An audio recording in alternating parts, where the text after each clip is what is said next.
I think you're right.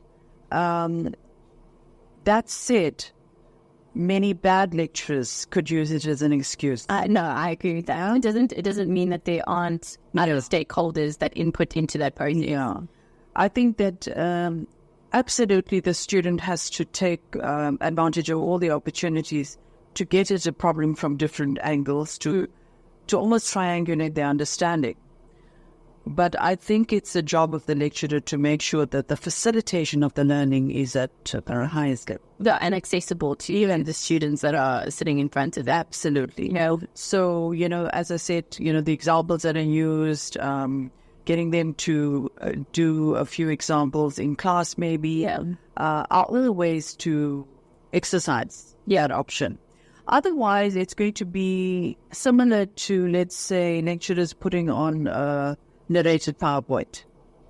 Exactly. Yeah. Which I think was quite stark in the COVID years, right? Yes. To sort of say like, well, what is teaching? It's not putting a voice over to a slide. Yeah. There's more to it than that. Yeah, but it's a bi-directional. It has to be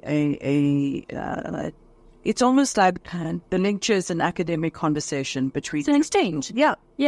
It is, but both people have to be fully engaged in that and commit to that process. Yeah. I think as we near the end of our podcast, one of the questions I would ask you is, not specifically factual science, but just in general, is what are some of the mistakes you've seen students make transitioning from school to sort of your tertiary space, even towards masters, etc.? What are some of the mistakes they make in building their proficiency? And what would be your comment on how to avoid those mistakes? Yeah. Okay, so transitions in themselves are very problematic. They're not like shaped, right? And transitions from high school to here, even transitions from first year to second year to third year to postgrad. Each one needs its own set of criteria and sets of mechanisms. So, for example, the transition from school to university presents a whole new way of being free, if you like. Yes. Free, out of the clutches of the classroom, etc. So what is needed in the first year?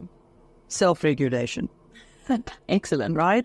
You need that ability to discipline yourself, to be disciplined in terms of your discipline, right?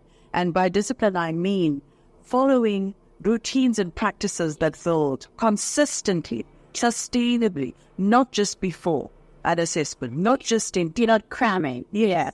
So you can't leave 3 months of work and decide just before the test that, well, I'm going to, just focus. Yeah, now I'm just going to upskill in this whole section. Yeah, because that goes totally against the notion of what learning should be. Which is progressive. Which is incremental, progressive, understanding it bit by bit, so that you're accumulating, you're acquiring an understanding. And you're filling those gaps. Yes. So by the time you go through each term, you then have, in 3 months each term, a good opportunity to say, have I mastered? In the VAC, do I need to do some work to get me up to speed so I can enter term 2 with the best possible way forward? And so I think it's a whole lot of understanding what the social life is, how that works with the academics, knowing when to be able to do the extra bits that are needed. But the quick fixes, I think, are proving, especially when students go out to work in industry, those industry partners are saying, your graduates are not worth their Steve. They are no longer, they have they have the certificates and the degree, but when we probe into their real understanding, there's no depth there. And I think then that... Which is actually a failure. Yeah. I don't know itself. Absolutely. There's no point in getting a degree and then not actually having the underlying proficiency. Yeah. Because that has a shelf life, workforce is changing. And it is. Yeah, it is. I mean, looking at the introduction of AI and one that is how it's disrupted. Yeah. We're gonna be obsolete before we know it. So better to stay ahead of the curve by not just reading and keeping up. And, I think by the time that students are especially majoring and finishing their degrees, they should be involved in reading newspapers, headlines. Up to date, understand the environments there. Listen to podcasts, webinars, etc. It's not just the textbook and the lecture. Agreed. That's what I'm saying. the whole world is a classroom. Yes. And how the student comes into it, what they contribute to it, is really going to determine who they become in the profession. And then what legacy are they leaving, for the next generation to come. Agreed.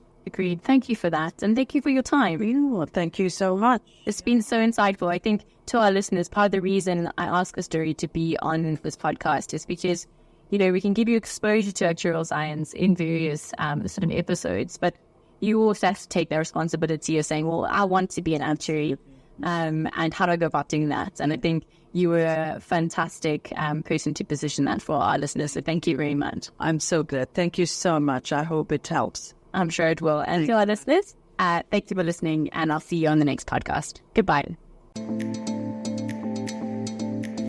If you enjoyed this episode, please subscribe and leave a review on your preferred streaming platform. If you'd like to interact with us more or add questions or topics to our pool of ideas, please follow our Instagram page at ASforActuary or email us on asforactuary@gmail.com. Thank you for listening. Take care.